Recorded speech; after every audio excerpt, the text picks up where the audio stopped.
नमस्कार साथियों, मैं अजीत कुमार राय, ब्लॉक अध्यक्ष उत्तर प्रदेशी प्राथमिक शिक्षक संघ जनपद मऊ।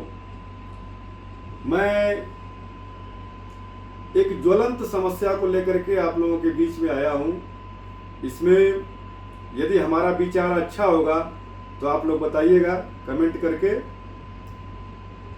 मैं एक बात सरकार उत्तर प्रदेश ही नहीं पूरे देश की सरकार से और अदालतों से मैं यह पूछना चाहता हूं कि क्या प्राथमिक विद्यालय का अध्यापक एक महत्वपूर्ण कार्य में लगा हुआ है, जो देश की जनगणना होने जा रही है, उस महत्वपूर्ण कार्य में हमारे पूरे देश में प्राथमिक विद्यालय के अध्यापक लगे हुए हैं और यह जनगणना का कार्य बहुत ही महत्वपूर्ण है। सरकार के द्वारा भी बताया जा रहा है और हम लोग उसकी गंभीरता को समझ भी रहे हैं कि वह महत्वपूर्ण कार्य है। इस महत्वपूर्ण कार्य को करने के लिए सिर्फ 3 दिन की ट्रेनिंग दी जा रही है। सिर्फ 3 दिन की, मैं आप लोगों से बार बार बता रहा हूं, सिर्फ 3 दिन की ट्रेनिंग दी जा रही है। इस पर जोर देकर के मैं कह रहा हूं, 3 दिन की ट्रेनिंग में हमारे प्राथमिक विद्यालय का अध्यापक जनगणना के महत्वपूर्ण कार्य को कर लेगा, यह सरकार मान रही है।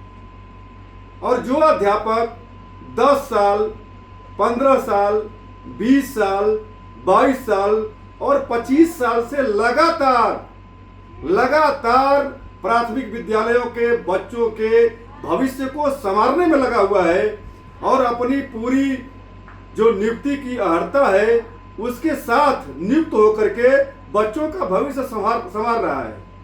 फिर बता रहा हूं आप लोगों से, 10 साल, 15 साल, 20 साल, 22 साल, 25 साल हो गए अध्यापकों को पढ़ाते हुए और वो अभी तक ट्रेंड नहीं है। हमारी माननीय सुप्रीम कोर्ट ने यह आदेश दिया कि भाई 15 साल, 20 साल, 25 साल के बाद भी आप लोगों को ट्रेंड देना है। तो हम 15-20 साल से पढ़ा रहे हैं बच्चों को और अभी तक हम ट्रेंड नहीं हो पाए।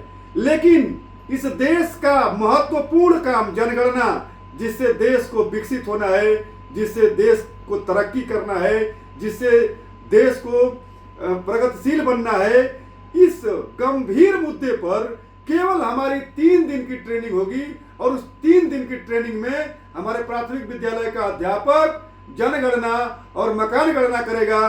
परंतु 15-20 साल, 22 साल, 25 साल से पढ़ा रहा अध्यापक उसको दोबारा जाकर के टेट दे करके हमारे माननीय सुप्रीम कोर्ट और हमारे देश की सरकारों को यह बताना पड़ेगा कि नहीं, हम टेट पास होंगे तभी प्राथमिक विद्यालयों में हम रह सकते हैं। यह एक मेरा गंभीर सवाल है सरकार से और माननीय सुप्रीम कोर्ट से।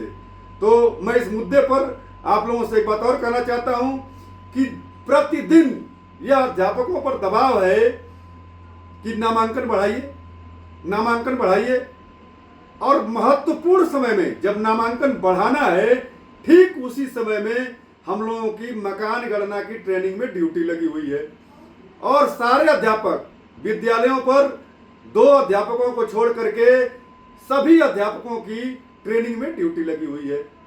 और इस परिस्थिति में हमको नामांकन भी बढ़ाना है।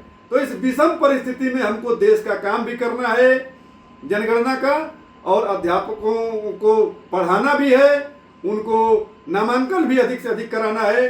तो यह जो है 2 तरह की नीति हमारे देश में चल रही है, जिसका हम पुरजोर तरीके से विरोध करते हैं कि कम से कम यदि हम 3 दिन में ट्रेनिंग करके देश की जनगणना में हम अपना योगदान दे सकते हैं तो 20 साल और 22 साल से पढ़ा रहे अध्यापकों को टेट अनिवार्य क्यों? आप लोग इस पर गंभीरता से विचार करिएगा। नमस्कार साथियों, बहुत बहुत धन्यवाद।